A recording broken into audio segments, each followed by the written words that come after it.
MLC చెల్లా వెంకట్రామిరెడ్డి సైతం ఇంకొక ఇద్దరు అయితే మళ్ళీ బీఆర్ఎస్ నుంచి కాంగ్రెస్లోకి జంప్ అవుతున్నారు. అండ్ వాళ్ళు ఆల్రెడీ కూడా ఏంటిది అని అంటే సీఎం రేవంత్ రెడ్డితోని ఆల్రెడీ మాట్లాడడానికి రెడీగా ఉన్నారు. అంటే ఆల్రెడీ అంటే ఎట్లా అనంటే ఇంకొన్ని రోజులలో మహా అయితే ఇంకొక 2-3 డేస్లలో వెళ్ళిపోవచ్చు. పెద్ద అందులో ఏం డౌట్ లేదు. అండ్ దీనివల్ల ఏమవుతుందంటే ఉమ్మడి పాలమూరులో బీఆర్ఎస్ ఖాళీ, దీంతో పాలమూరు మొత్తం ఖాళీ అయిపోతుంది. ఆల్మోస్ట్ ఇప్పుడు ఏంటిది అందరికి ఒక్కటే, అధికారం ఎవరి దగ్గర ఉంటే వాళ్ళ దగ్గరికి వెళ్ళిపోవాలి అని చెప్పి రాజకీయాల్లో ఎక్కడైనా సరే మనం ఏడ చూసినా కూడా అదే కనిపిస్తూ ఉంటుంది. అండ్ అదే జరుగుతుంది కూడా.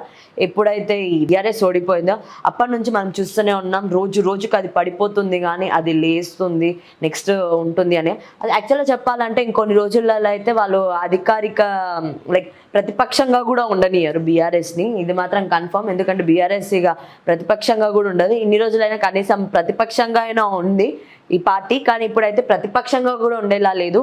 ఎందుకంటే బీజేపీ కూడా అట్లా కాంపిటీషన్ ఉంది, బీజేపీ కూడా గట్టి పోటీ ఇస్తుంది. సో ఇది థర్డ్ ప్లేస్లోకి వెళ్ళే ఛాన్సెస్ అయితే ఎక్కువగా కనిపిస్తున్నాయి మనకు. ఫస్ట్ ప్లేస్లో కాంగ్రెస్ ఉంటే, సెకండ్ ప్లేస్లో బీఆర్ఎస్ అండ్ థర్డ్ ప్లేస్లో బీజేపీ ఉంది. కానీ ఇప్పుడు ఏమైందనంటే ఈ 6 monthsలోనే చాలా రివర్స్ అయిపోయింది. మనం చూసుకోవచ్చు కూడా, చాలా అంటే చాలా మంది ఎమ్మెల్యేలు ఒక్కొక్కసారి 6 ఎమ్మెల్యేలు పోయారు, ఒక్కొక్కసారి వీళ్ళు పోరు అని అనుకున్న వాళ్ళే వెళ్ళిపోవడం జరిగింది.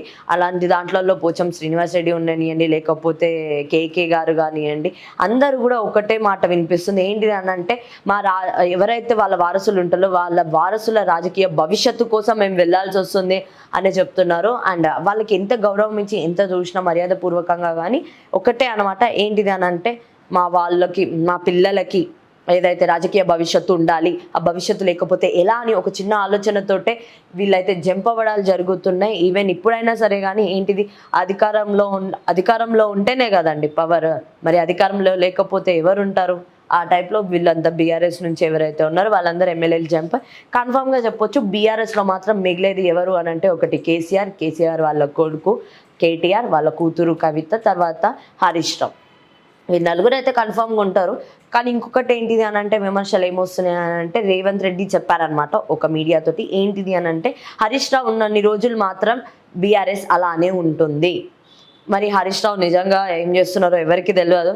పాపం ఆయననేమో నేను స్టాండ్ తీసుకున్నా, నేను ఉంటున్నా బీఆర్ఎస్లో, నేను అందరితో మాట్లాడుతున్నా అనే టైప్, అంటే అందరితో మంచిగా సానుకూలంగా ఉంటున్నా అని చెప్పి ఆయన అంటున్నాడు. కానీ ఇటు మనం ఎలా జరుగుతుందో ఏమో అనేది అయితే తెలియదు. కానీ ఆయన ఒక మాట అయితే అన్నాడు, హరీష్ రావు వాళ్ళ రిలేటివ్స్ని కానీ లేకపోతే వాళ్ళ ఫ్యామిలీ మెంబర్స్ని కానీ తెచ్చుకోవాలని చెప్పి ఆయన బీఆర్ఎస్ని అట్లా తొక్కేస్తున్నాడు మొత్తం ఆల్మోస్ట్ ఆల్ అని చెప్పి. కవిత కూడా జైల్లోనే ఉన్నారు, ఆమె ఇంకా రానే లేదు, ఆమె అక్కడే పరిమితం అయిపోయేలా ఉన్నారు.